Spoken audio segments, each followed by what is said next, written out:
also in the studio with me tonight is Jackie with Book Chat. Now, Jackie, our guest in the studio is Ali, who's just released a wonderful book called Shadows of Light. Now, yes. Ali, how did your inspiration come for the book? Tell us a little bit about the story. Okay, well, the story is about a girl named Alia, and she's just about to head back to work after a bit of time off, and she's feeling a little bit like, she wishes she'd done more with her life. So how old is Alia? She's 25, and she's feeling a little bit like, she thought she was going to do something a little bit more with her life. She's a team leader at a call centre. One night... I can relate to that. I was in a call centre. That's how I started my life. Oh, didn't we all? So she wakes up in the middle of the night one night to see a dark creature hovering over her. So she passes it off as a hallucination, and then she has an ethereal being telling her to run. So, she kind of, after that, looks into the spiritual world a little bit more and is trying to understand what's going on and why she keeps seeing these things. And as the story unfolds, she starts... you don't give anything away. Oh, no. Because I want to read it. So she starts to find that she can do a few things. She's got some abilities. So... I'll probably leave it at that. There's a bit of a love story in there. Okay. She develops a bit of a crush. I have a bit of a crush.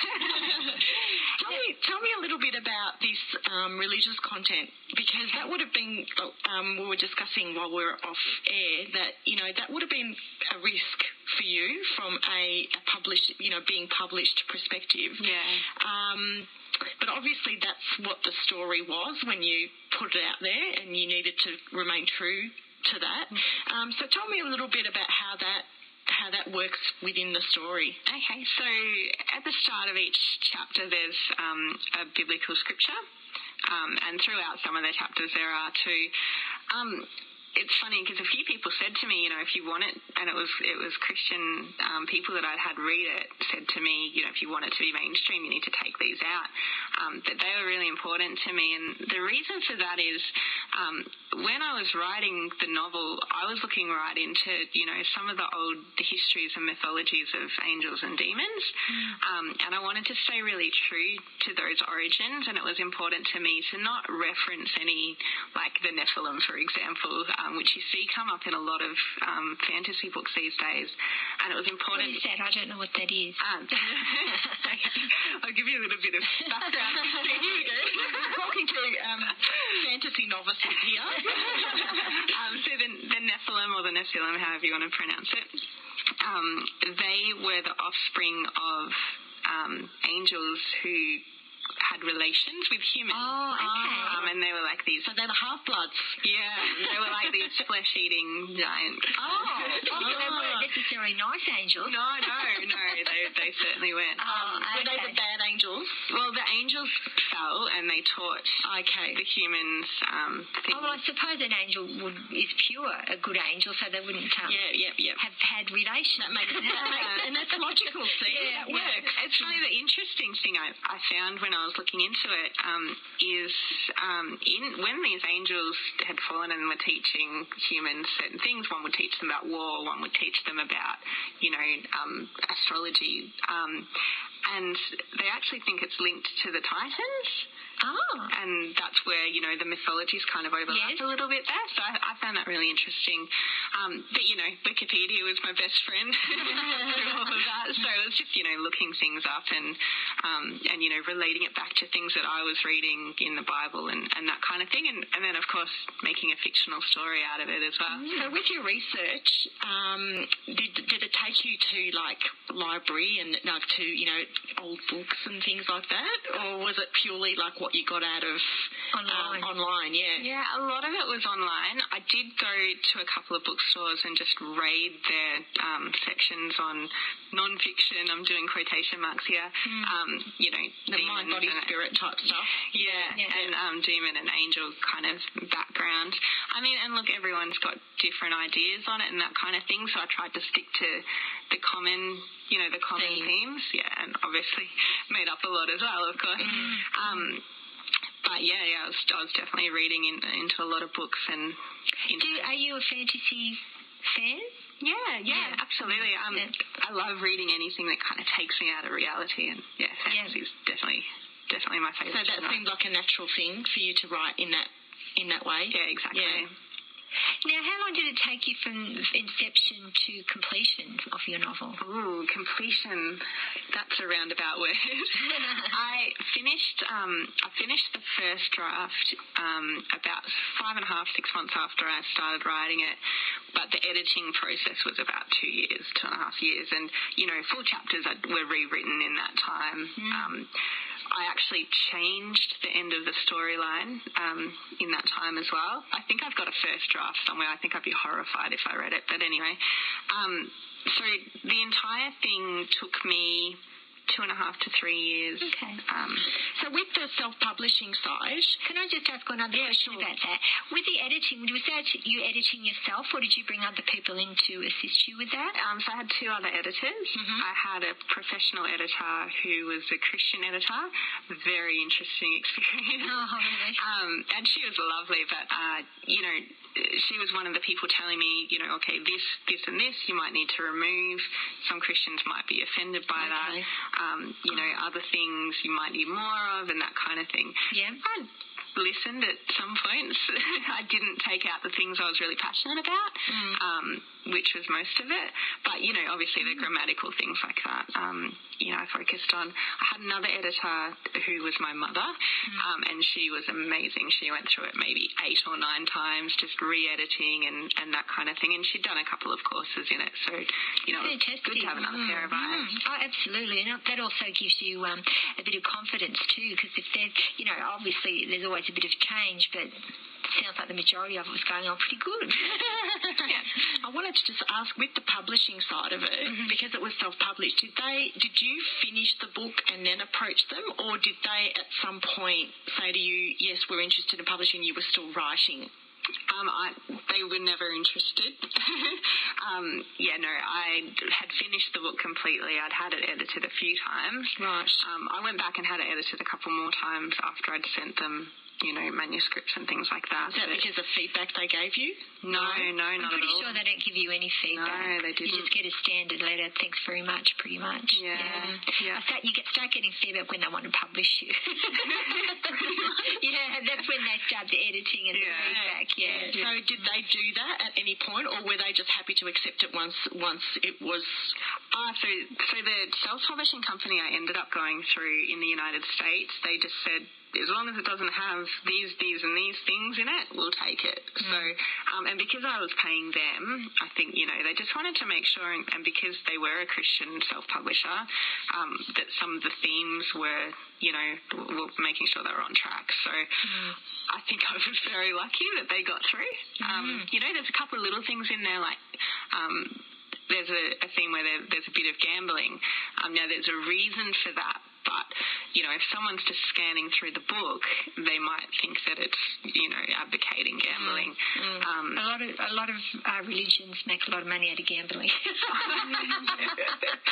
Well, I can't comment on that, but, that was one of the things my editor had sort of mentioned I should remove, but, the themes to me needed to have meaning, and I needed to have them in there so that, I could kind of have and at the end of the day, it is a work of fiction as well. Exactly. So, you're not writing an academic text on a religion. Now, the actual cover of the book, now, was that something you designed, or was it the publishers that designed it? No, that was me. I had, with the publishing company, they could have designed 2 covers for me. Now, I'd already organised this front cover before, before they said that they would do that for me.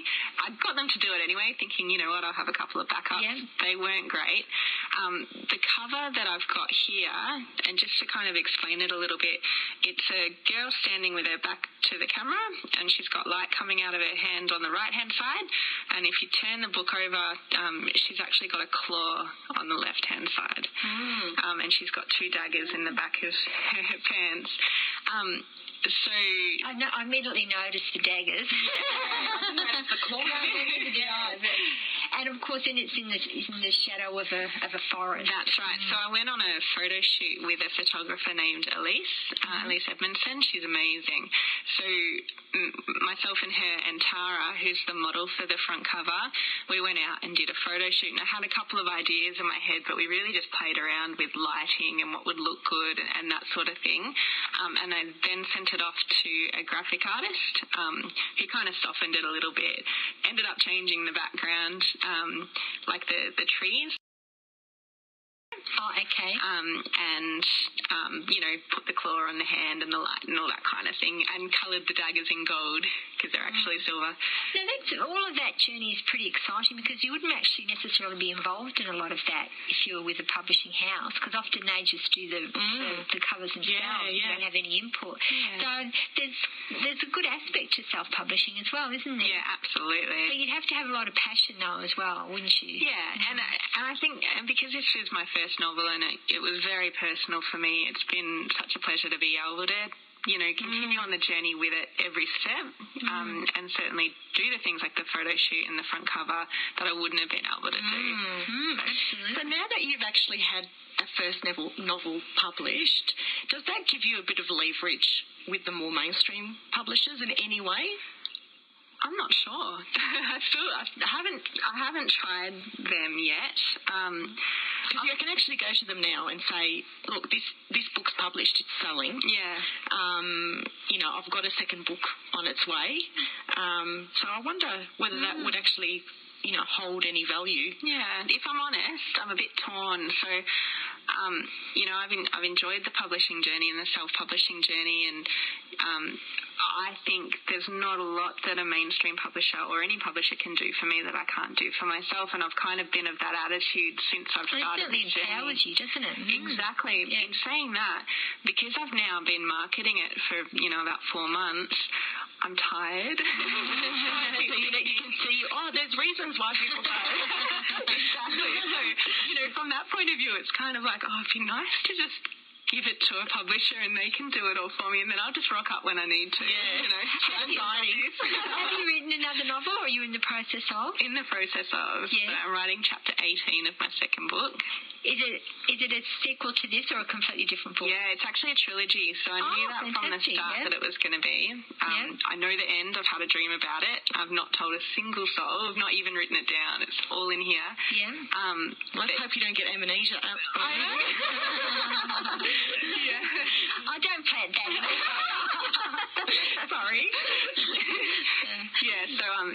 The second book's coming along. I should have it released this year, hopefully. Fantastic. Yeah. Now, as you said, you've self-published. So did that literally have you going around to various bookshops and saying, I've now got a book? Are you interested in stocking this book? But how did you actually sell it to them? Because you're literally just someone coming off the street and saying, I've written a novel. Yeah. And I can imagine, well, thanks very much, but we've got plenty of books in the store. Yeah. So how did you actually approach that? So the first time you rocked up to a bookshop, book in hand, what did you do? All right, well, have to be very brave. Absolutely. I made a lot of mistakes, and you learn from each store that you approach, what not to do, what to do better, that kind of thing. What not to do for anyone out there that's, self-publishing or self-marketing, never call them. They all say no. So no matter which bookstore it is, even some of the indie ones, they all say, oh, no, we're not taking any titles, That's interesting. Yeah. But even the ones that said no, I took my book in, waited a couple of weeks so that they didn't remember. I took my book in and nearly all of them have said yes so far, which has been really good. So, and some of the bookstores have been really honest with me about why that is. And one of them said to me that they get a lot of authors come in. They don't even have barcodes on the back of their books. They don't even have ISBNs. They've got no paperwork. They don't even know what a consignment is, all these kind of things. So, I was really lucky. I guess I stumbled across that kind of information before I'd even, before I'd even tried. So the actual technical side of the book and what's required for it to be published in Australia. Yeah. Maybe a lot of people just probably type it up themselves and come in with a book. Yeah, they do. Yeah. Yeah. But it's quite interesting to see it from the other side.